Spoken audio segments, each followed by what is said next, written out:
menumbuhkan rasa nasionalisme kita, meningkatkan rasa nasionalisme kita, kita akan menyanyikan lagu ya. Oke, ayo sekarang berdiri dulu. Kita menyanyikan lagu kebangsaan kita, itu Indonesia Raya. Siapa yang bersedia untuk memimpin jadi dirinya? Oh ya, Binti, silakan Pak.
Ya, itulah pengalaman dari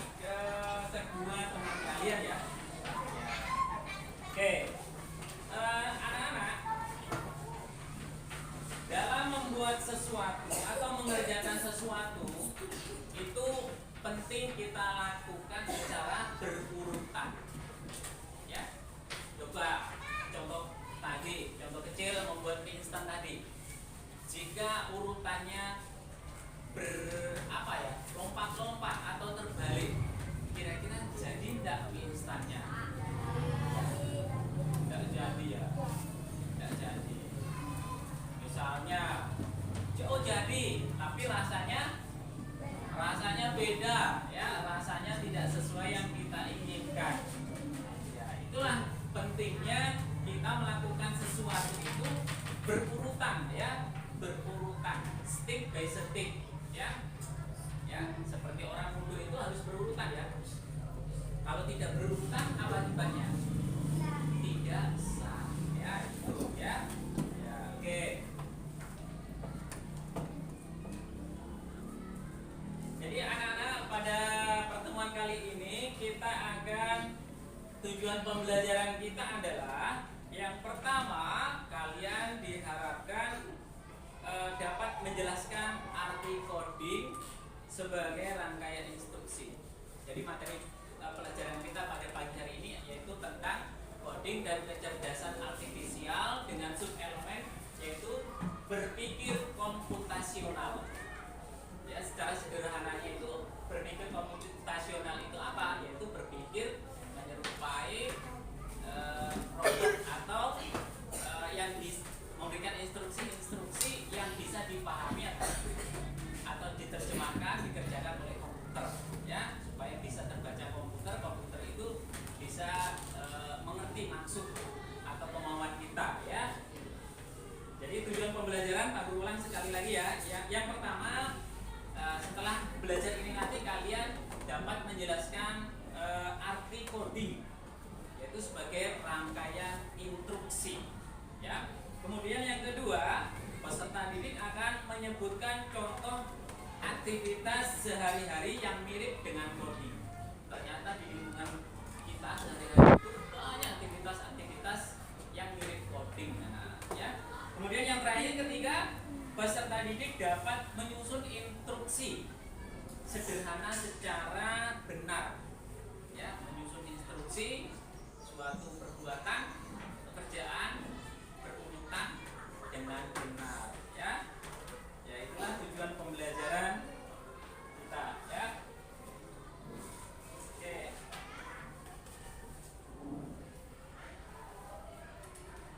Ya, apa itu berpikir komputasional, anak-anak, ya?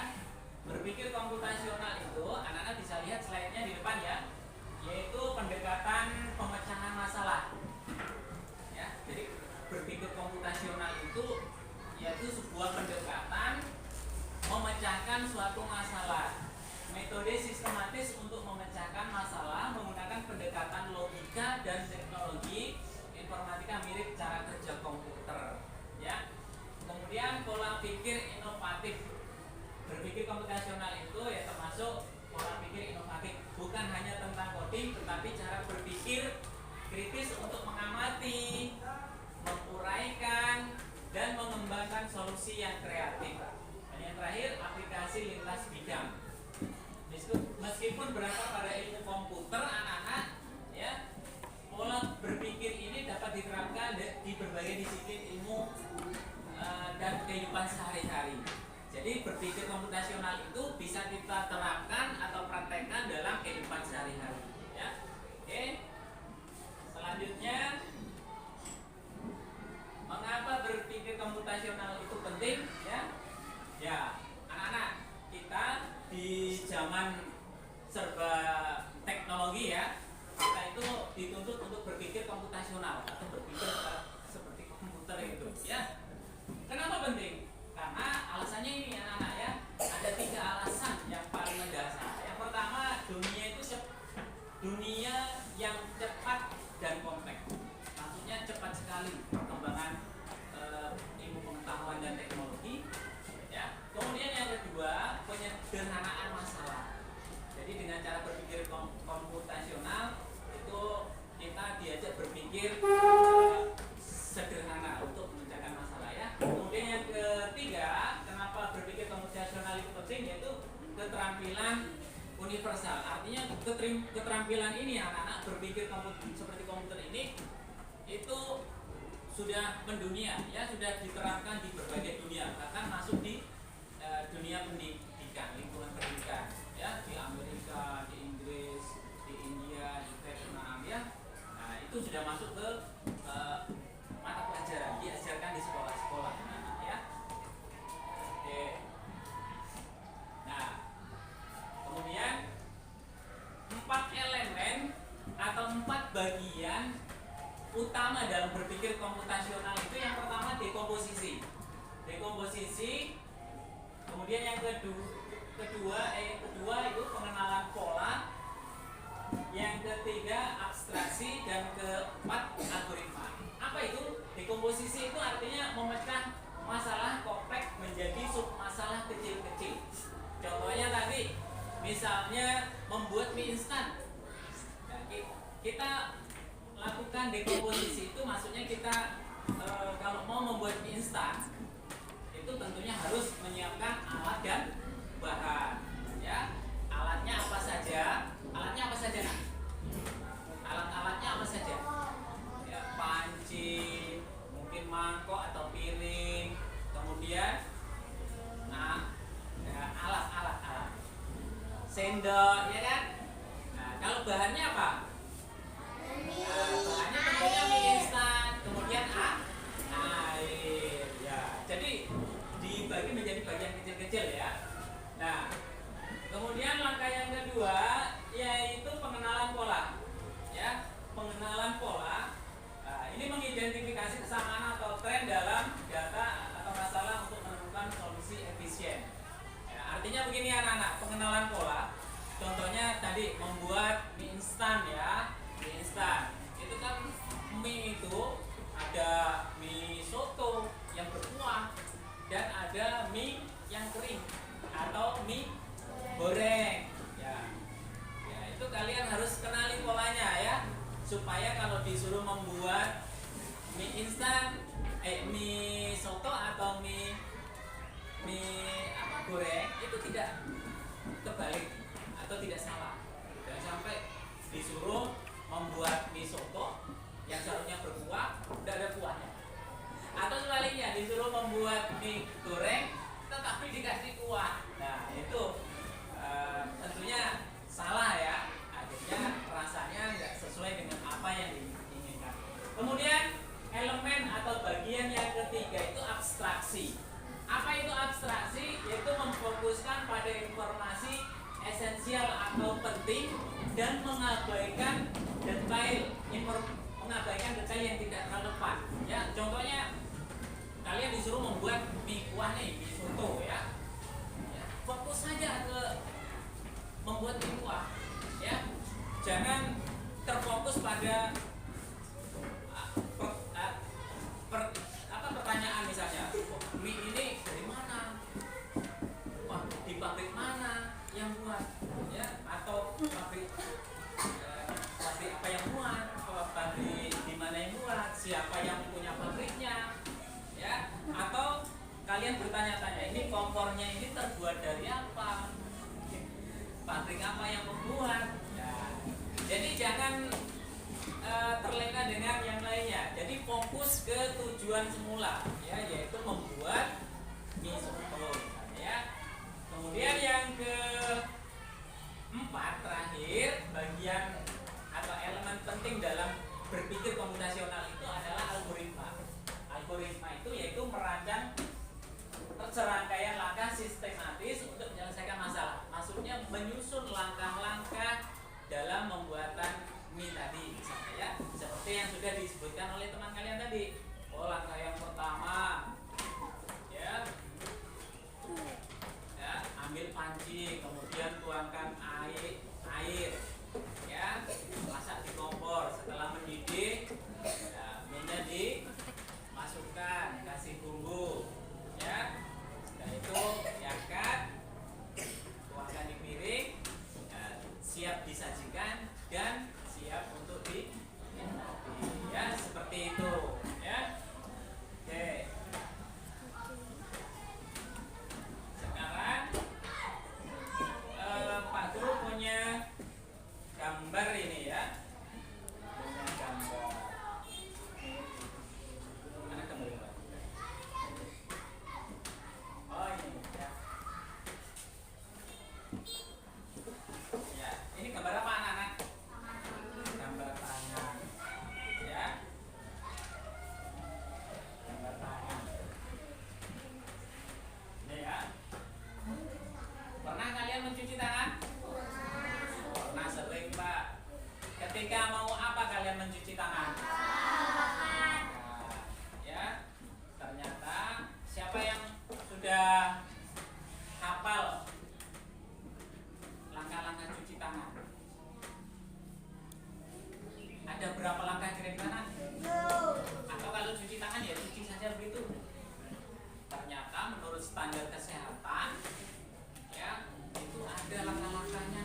ini apa?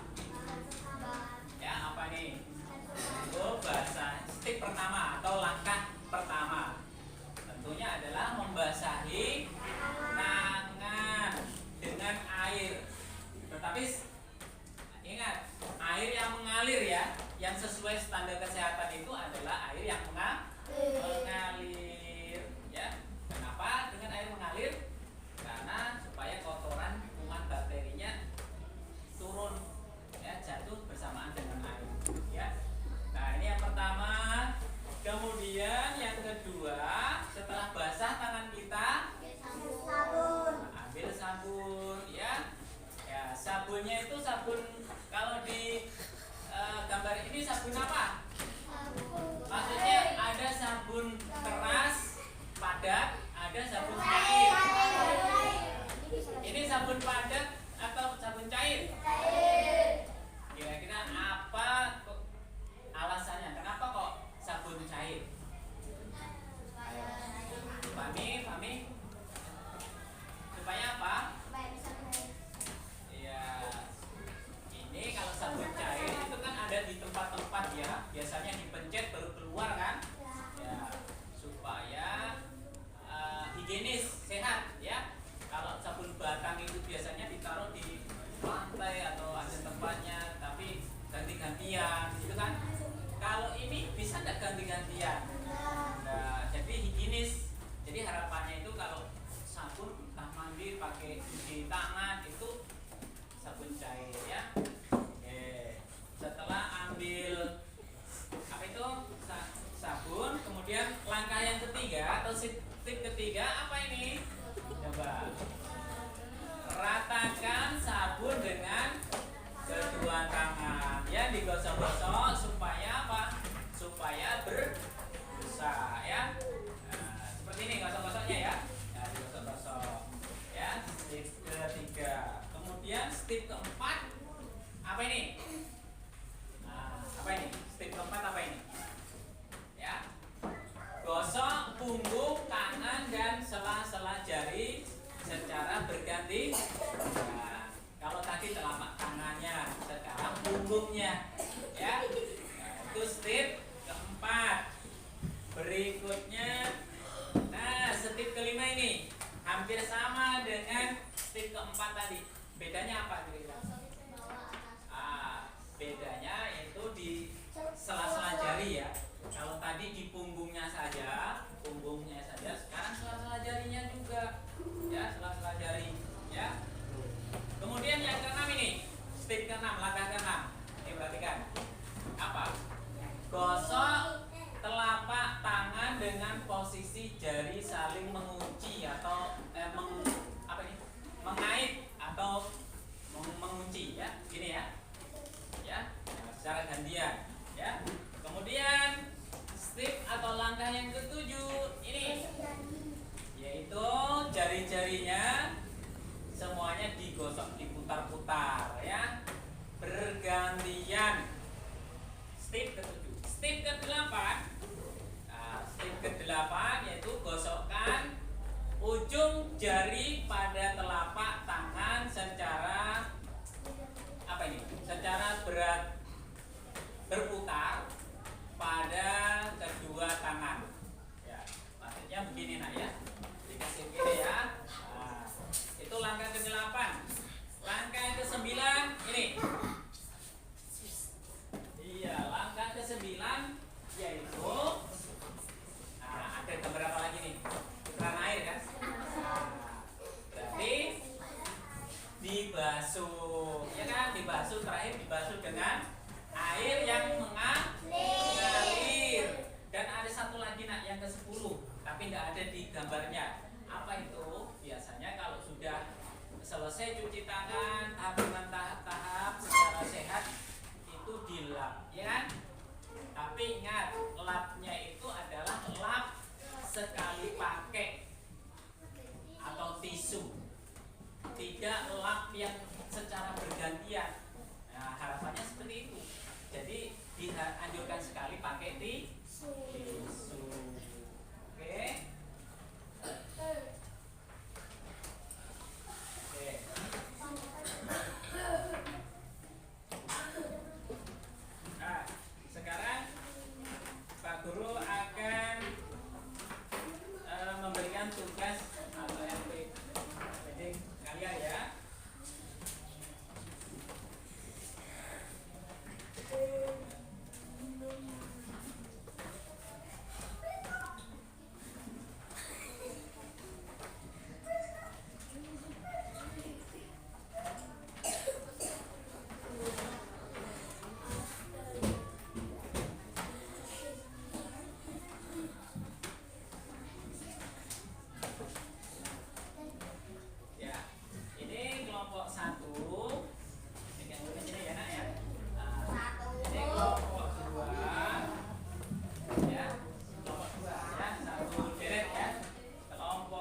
teh manis atau membuat minuman kopi.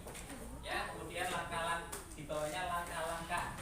1 apa, 2 apa, 3 apa, dan seterusnya. Kalau ada cuma 3 ya 3, kalau 4 kalau 5 ya. Intinya membuat langkah-langkah membuat sesuatu, ya. Ayo coba bagaimana? Bebas atau membuat bebas atau ditentukan? Ini ya, ditentukan. Oke, ya bebas. Kalau bebas mungkin laki-laki karena sukanya hobinya main layangan, ya. Cara langkah-langkah buat layangan. Oke. Ya, kelompok 4. Oke, Pak Guru tanya dulu lah. Ya, ayo diskusikan dulu. Ini membuat apa kira-kira? Membuat teh, ya, membuat teh. Ini kelompok 2, kelompok 1 membuat apa kira-kira? Membuat mie. Oke, silakan. Kelompok 3 membuat apa? Membuat apa? Membuat layang-layang. Membuat apa? Ya, silakan didiskusikan di situ ya. Nah, di sini membuat apa kira-kira? Membuat kopi. Ya, membuat kopi ya. Minuman kopi maksudnya untuk bapaknya. Jadi ya, membuat kopi. Ini membuat teh, membuat kopi, membuat mie instan ya. Kemudian ini membuat kelompok 3 membuat layang-layang. Ayo silakan Pak Guru kasih kesempatan waktu kurang lebih 15 menit ya. 10 sampai 15 menit. Ayo bergabung. Kursinya bisa dibawa ke sana. Satu di sebelah sini, satu di sebelah sana. Itu menghadap ke sana. Ya, ini juga kursinya menghadap ke sana. Ini membuat mie ya. Membuat mie instan. Boleh diganti. Membuat apa? Membuat amplop boleh. Ya, apa?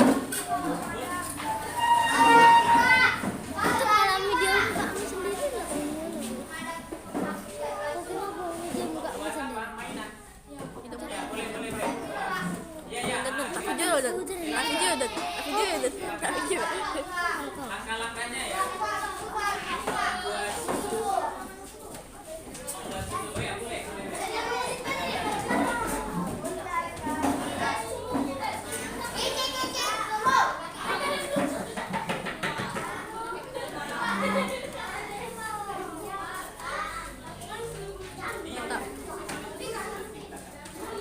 Ya terserah. Yang penting langkah-langkah membuat sesuatu ya secara keseluruhan ya. Silakan Pak Guru kasih waktu 10 sampai 15 menit ya.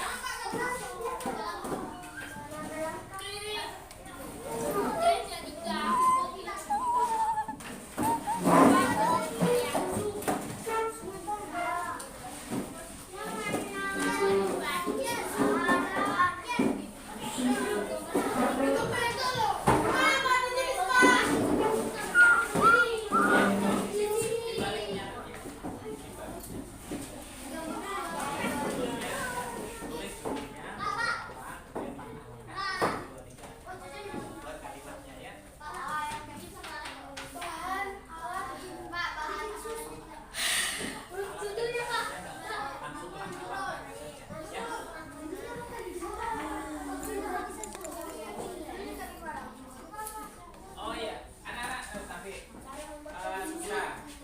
gini ya, membuat misalnya membuat kopi ya, nanti tulis dekomposisi itu alat dan bahannya.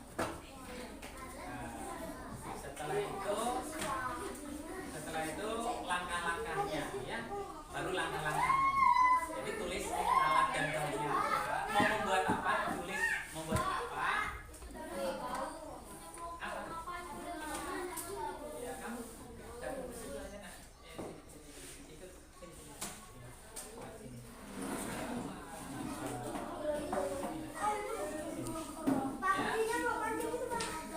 Ya. Ikut diskusi ya. Aktif semuanya, harapannya aktif ya. menyumbang pikiran. Jadi ingat anak-anak ya. Jadi yang pertama kalian tentukan judulnya mau membuat apa. Ya membuat apa ya. Ya tulis judul membuat apa. Membuat titik-titik ya. Kemudian yang kedua dekomposisinya itu alat dan bahan. Alatnya apa-apa saja, bahannya apa saja, dan langkah-langkahnya bagaimana, 1, 2, 3 dan seterusnya.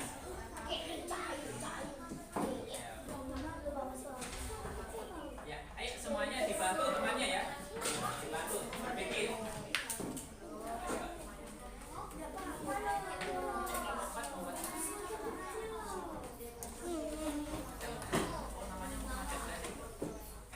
Tulis dulu kan alatnya apa.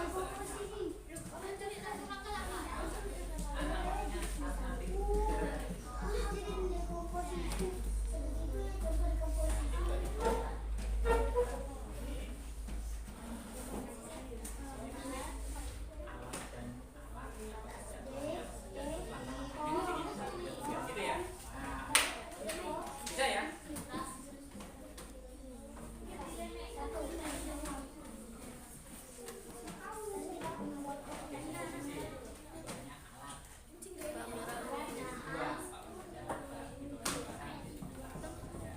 Yang ketiga langkah-langkah ya.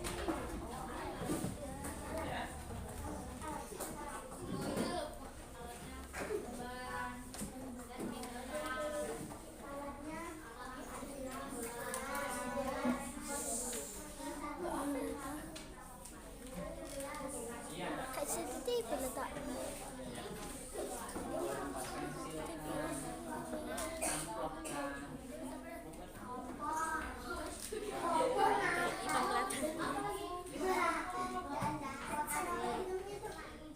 Membuat apa nih? Teh ya?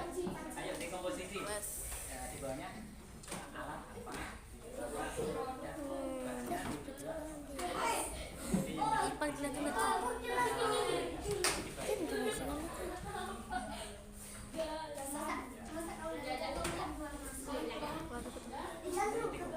bahan di sini lah. Ya.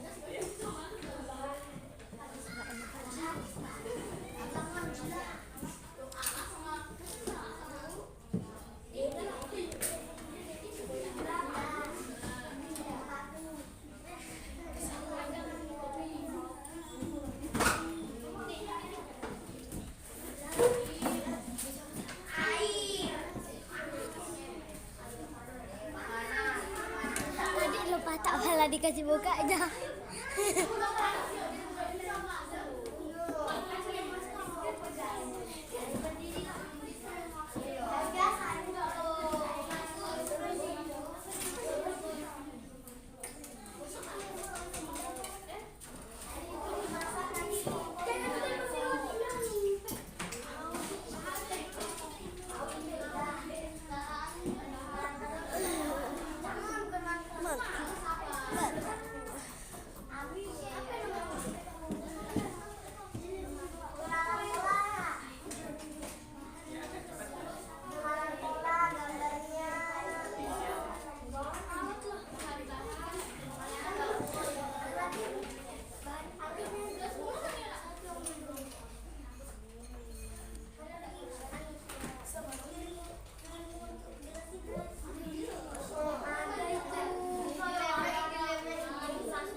itu lo main-main. Oh. Silakan.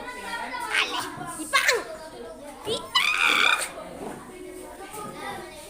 Saya coba lagi deh. Nah. Pindah ke video dia. Coba lagi dong. Waalaikumsalam warahmatullahi wabarakatuh.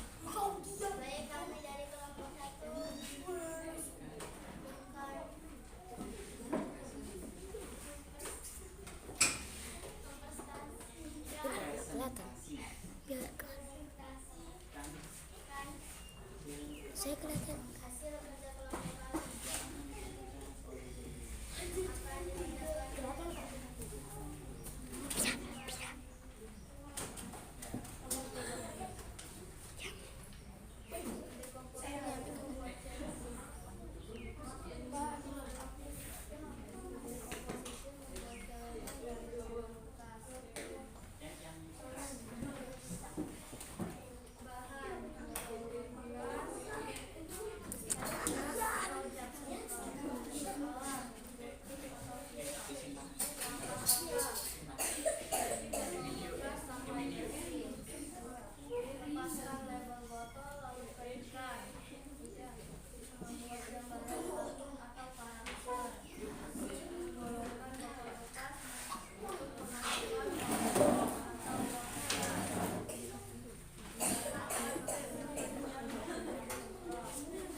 Hasil kerja kelompok kami.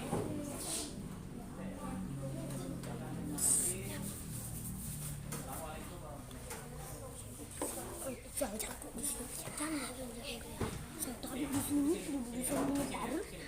Sini, semuanya sini, jauh banget. Sini, ini di video deh, jangan main-main. Waalaikumsalam warahmatullahi wabarakatuh. Silakan duduk kembali, Pak. Tepuk tangan, tepuk tangan.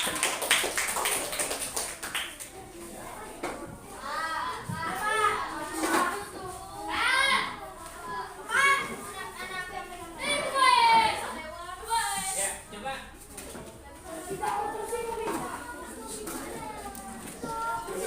Simpan itu, simpan.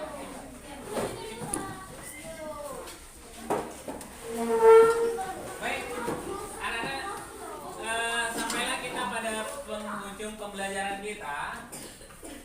Ya, jadi anak-anak, pentingnya kita memahami instruksi atau menyusun instruksi secara berurutan dan jelas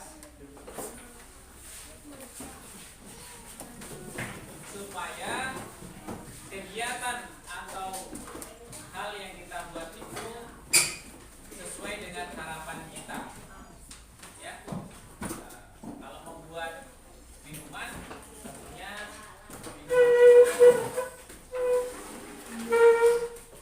sesuai dengan cita rasa yang kita inginkan. Baik, marilah kita tutup pembelajaran kita kali ini dengan bacaan hamdalah bersama-sama. Alhamdulillahirabbil alamin. Lalu akhiri dengan ucapan Assalamualaikum warahmatullahi wabarakatuh.